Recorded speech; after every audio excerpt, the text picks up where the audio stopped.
이제 제가 3페이지에서 죄를 품거나 그 죄를 행함으로 말미암아 양심이 마비된 부분은 제가 조금 전에 말씀을 드렸기 때문에 그냥 넘어가도록 하겠습니다. 하여튼 읽기만 하겠습니다. 사울왕이 범죄했을 때, 사무엘상 15장 27절에서 30절 말씀, 그 다음에 다윗이 범죄했을 때, 그죠? 사무엘하 11장에서 12장 그 내용에 보면은 다윗의 범죄가 나오잖아요. 그렇게 이해하시면 되실 것 같습니다. 그럼 세 번째 이제 C번, 우리가 어떤 훈련을 해야 되냐?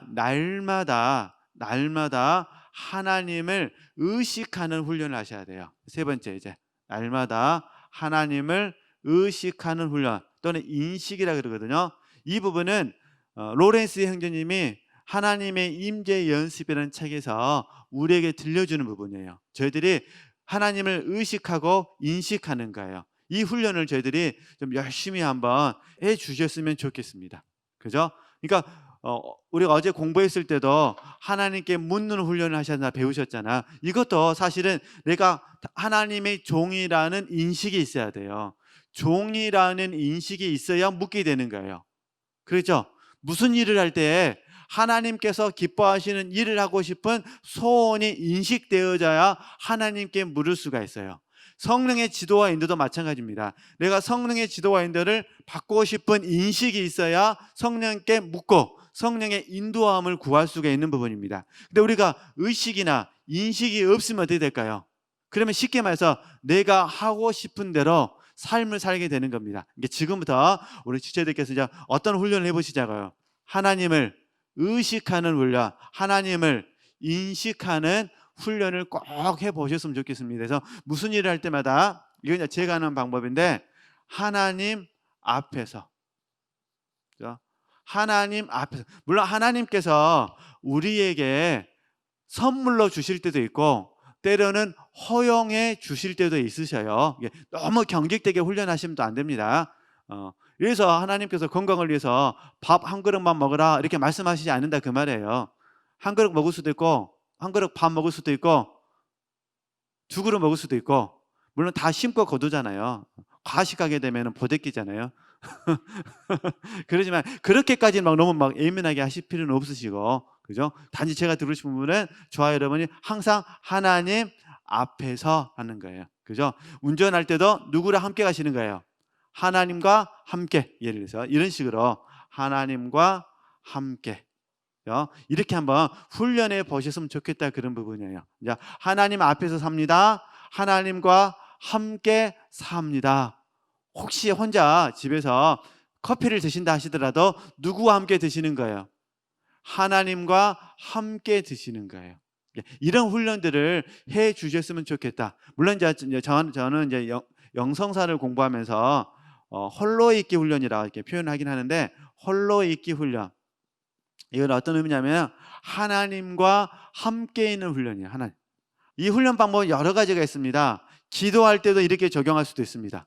하나님 앞에서 기도하시잖아요. 그 다음에 하나님과 함께 기도하시잖아요. 그래서 저희들이 성령으로 기도하고 성령 안에서 기도하시잖아요. 이렇게 적용하시는 거예요. 그죠?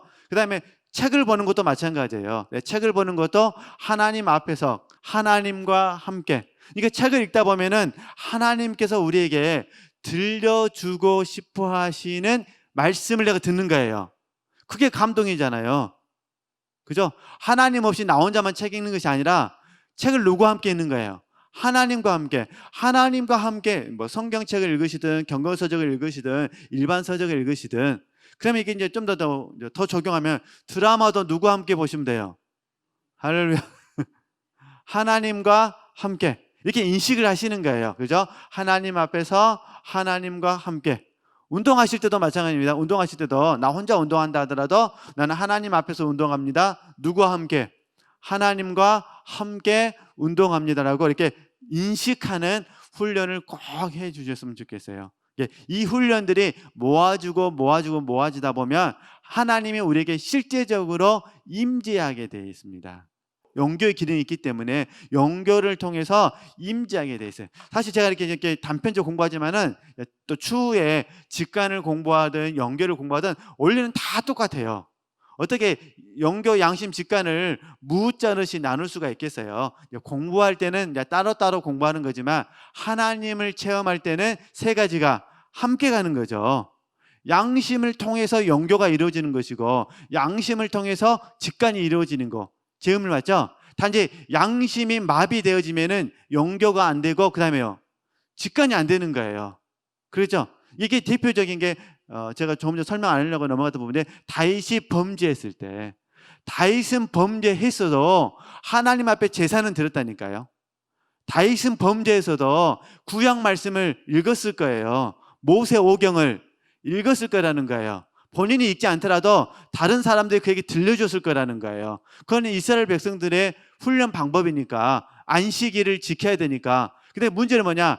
양심이 마비되니까 하나님이 감각되지 않게 되어졌던 거죠. 그걸 깨우신 분이 하나님이셨죠. 누굴 통해서요? 나단 선지자를 통해서 깨우셨죠. 그리고 깨우는 과정 속에서 보면은 다윗이 스스로 생각했을 때 다윗이 그랬다는 것이 아니라 제 생각에 다윗이 가장 중요하게 생각했던 걸 가지고 사실은 하나님이 다윗을 허물어뜨리거든요. 그러잖아요.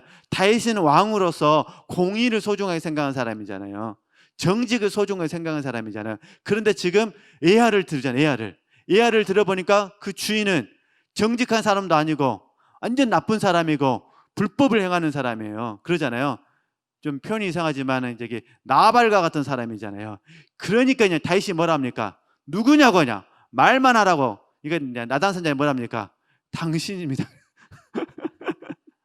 그러니까 다윗이 완전 그 순간에 꼬꾸라지게 되는 거잖아요. 그렇죠? 어찌됐든 다시 우리가 이런 훈련들을 해보시는 겁니다. 그러니까 물론 처음에는 우리가 말씀으로 적용을 했고 지금은 이제 삶 속에서 계속해서 이런 훈련을 하셨으면 좋겠어요. 그러면 너무 놀라운 것은 우리 하나님께서 정말로 우리에게 은총을 주셔요. 뜻밖의 장소에서 우리를 보게 하셔요.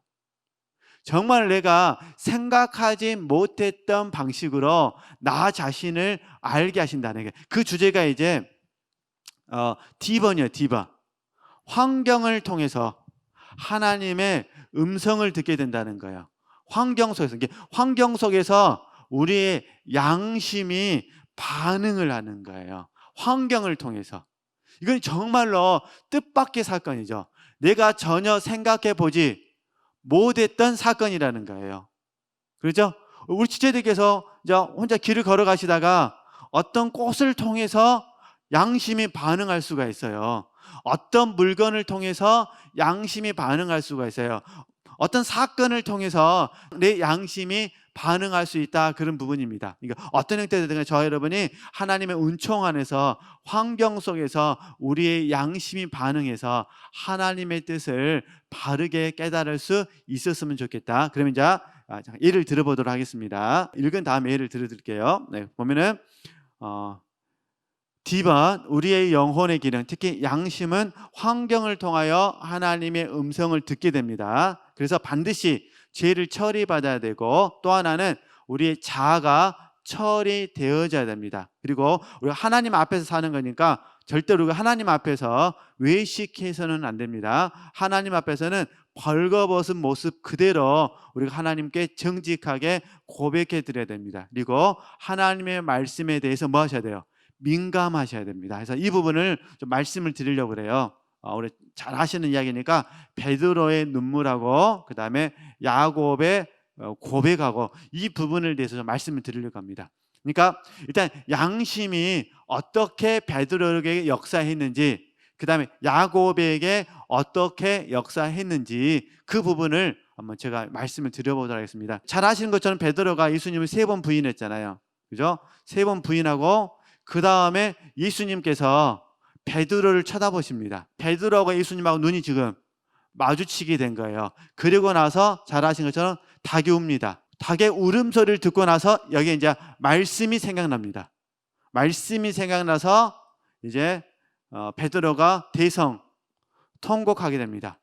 이 과정 속에서 그의 양심이 살아나게 된 거예요. 그렇죠? 그러니까 이거는 어쩔 수가 없어요. 베드로가 3번 주님을 부인했다는 사실은 이미 예수님께서 예언하신 말씀이에요. 더 정확하게 표현하면은 성령께서 깨닫게 하지 않은 이상은 어느 누구도 깨달을 수 없다, 그런 부분이에요. 우리가 아무리 이것이 죄라고 해서 죄가 되는 게 아니에요. 성령께서 깨닫게 해 주셔야만 죄가 되는 거예요. 그러잖아요. 이게 저와 여러분이 삶을 사는 과정 속에서 나는 정말 죄인지 몰랐다는 거예요. 그런데 성령께서 말씀을 통해서 깨닫게 해주신 거예요. 그러면은 환경이 있었잖아요, 그죠? 환경이 있었고 여기에 성령께서 말씀을 가르치시고 말씀을 생각나게 하신 거예요. 이때 양심이 살아 역사하게 되었던 거죠. 그러겠죠? 그러니까 우리에게도 정말 중요한 건 뭐냐면은 환경이 있다는 것이 중요한 것이 아니라 지금 그 환경 가운데 누가 성령의 가르치심과 생각나심이 있느냐가 중요한 거예요. 이게 성령께서 가르치시고 생각나게 해주시면 성령의 역사로 말미암아 양심이 활동을 하게 되고 활동되어지면은 깨달음이 오게 되는 거예요. 아, 이것은 내가 자아로 행했구나. 아, 이 부분은 내가 나를 위해서 했구나. 아, 정말 이 부분은 하나님께서 기뻐하신 뜻이 처음부터 아니었구나. 이렇게 알아진다, 그런 부분입니다. 어쨌든 우리 지체들께서 이 원리를 한번 묵상해 보시면 되실 것 같습니다. 너무너무 감사하게 베드로는 이 양심의 소리에 귀를 기울인 거예요. 너무너무 솔직하게, 매우 솔직하게, 아무나 대성통곡하지 않습니다. 그러죠? 우리가 죄 깨달아 해서 다 우시던가요? 안 그래요.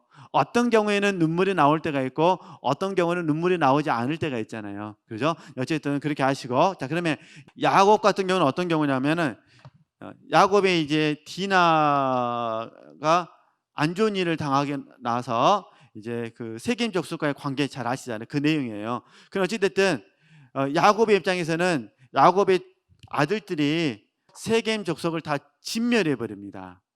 그 이후에 이제 야곱이 그 소식을 듣자마자, 환경이잖아요. 환경을 듣자마자 갑자기 야곱 마음속에 두려움이 찾아옵니다. 두려움이 찾아오게 되는 거예요. 그래서 이 두려움 속에 있었을 때는 그의 양심이 반응하지 못했습니다. 그죠? 딱 처음부터 내가 베델로 올라가야 되는데 이게 아니었다는 거예요. 근데 그럼에도 감사한 거는 이 과정 속에 있었을 때 하나님이 다시 야곱에게 말씀하셨다는 거예요. 뭐라 말씀하셨냐? 베델로 올라가라. 그러니까 이제 야곱이 즉각적으로 뭐 하는 거죠? 순종하게 되는 거죠. 즉각적으로. 그죠? 그 과정 속에 환경에 어려움이 찾아오니까 환경 속에서 야곱의 입장에서 봤을 때 이제 하나님의 일하심을 뭔지는 모르지만 조금씩 감각될 수 있는 상황이 된 거예요. 쉽게 말해서 양심이 활동하게 되어졌던 부분이죠. 그래서 주님이 말씀하시니까 즉각적으로 뭐하죠? 순종하는데, 그때 이제 기본적으로 해야 될 것이 있잖아요. 옷을 갈아입고 우상을 제거하고 이런 일들을 하잖아요. 어쨌든 그렇게 하시고 저 여러분이 환경 속에서 우리 양심이 잘 반응할 수 있도록, 그래야 영교가 되고 그래야 직관이 됩니다. 어쨌든 하나님께서 환경 속에서 저나 우리 지체들로 하여금 죄라고 깨닫게 해주시면 회개하시면 됩니다. 자아라고 깨닫게 해주시면 회개하시면 됩니다. 나를 위해서 했다고 생각하시면 깨달으시면 됩니다. 특별히 지금은 아마 선한 자가 많이 발견이 되실 거예요. 선한 자, 그죠? 그럴 때는 얼른 회개하시면 되셔요. 그죠? 선한 자가 내가 무언가를 했다 그러면 양심이 내게 감각시켜 주니까 이런 부분들 점검하시면은 좀 도움이 되실 것 같습니다. 자, 그러면 이제 2번 보겠습니다. 지금까지 공부했던 부분들 잠깐 이제 같이 이제 점검해 보시는 거예요. 그래서 영혼의 양심을 개발하기 위해서 다음과 같은 훈련을 해야 된다. 이게 앞에 했던 부분들 다시 정리해 드린 부분입니다. 첫 번째는 뭘 하셔야 되냐면 자신의 마음을 철저하게 뭐 하셔야 돼요? 살피셔야 됩니다. 이거 점검하는 거 제가 말씀드렸고, 그 다음에 혹시 마음에 품은 죄가 있다면 자백하고 회개하고 하나님께서 그 마음을 새롭게 해주실 것을 날마다 구하셔야 됩니다. 그래서 우리가 에스겔 36장 26절에서 27절 말씀, 에레미야 31장 31절에서 34절 말씀, 그 다음에 날마다 점검하는 삶, 이게 성령의 비피칭 가운데 하시는 겁니다. 날마다 점검하시면서 우리의 양심을 뭐 하셔야 돼요? 깨우는 훈련을 해주셔야 돼요. 그리고 적용하는 과정 속에서 어떤 문제가 있었을 때, 아니면 혹시 직장생활 하신다면 직장에서 무슨 문제가 있었을 때, 가정에서든 교우들과의 관계가 있어서든 어떤 형태가 됐든 간에 저와 여러분이 계속해서 점검하는 훈련을 해주셔가지고 우리의 양심이 계속해서 주님께서 기뻐하시는 모습이 될 수 있도록 이해되시죠? 그래서 여기를 통틀어서 저희들이 정화라 불러요. 정화. 우리의 양심이 깨끗해지는 겁니다. 그래서 이것하고 마치도록 하겠습니다. 저번에도 말씀드렸는데 성령께서 우리의 양심을 정화시켜 주십니다. 두 번째, 예수 그리스도의 보혈로 말미암아 우리가 정화가 되어지고, 세 번째, 주님의 말씀, 예수 그리스도의 말씀의 역사로 말미암아 정화가 됩니다. 다 공통적으로 필요한 거는 자백, 그죠? 저와 여러분이 자백함으로 말미암아 계속해서 우리 양심이 깨끗할 수 있도록, 그죠? 이거는 기능입니다. 기능. 성장했냐 성장 안 하냐 이게 중요한 것이 아니라 기능은 계속해서 개발하느냐 개발하지 않느냐의 문제입니다. 이해되시겠죠? 그래서 어쨌든 제가 여러 가지 말씀을 드렸는데 복잡한 것은 다 잊어버릴 수도 있더라도 우리가 하나님 앞에서 살자. 그 다음에 하나님에 대해서 살자. 그 다음에 할 수만 있다면 우리가 사도 바울처럼 나는 평생 동안 양심을 따라서 하나님을 섬겼습니다. 이렇게 고백할 수 있었으면 좋겠습니다.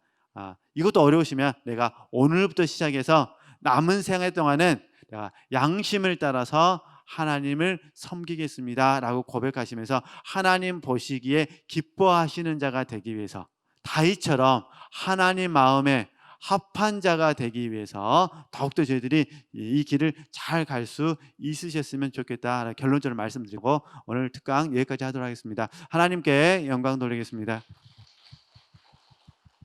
수고하셨습니다.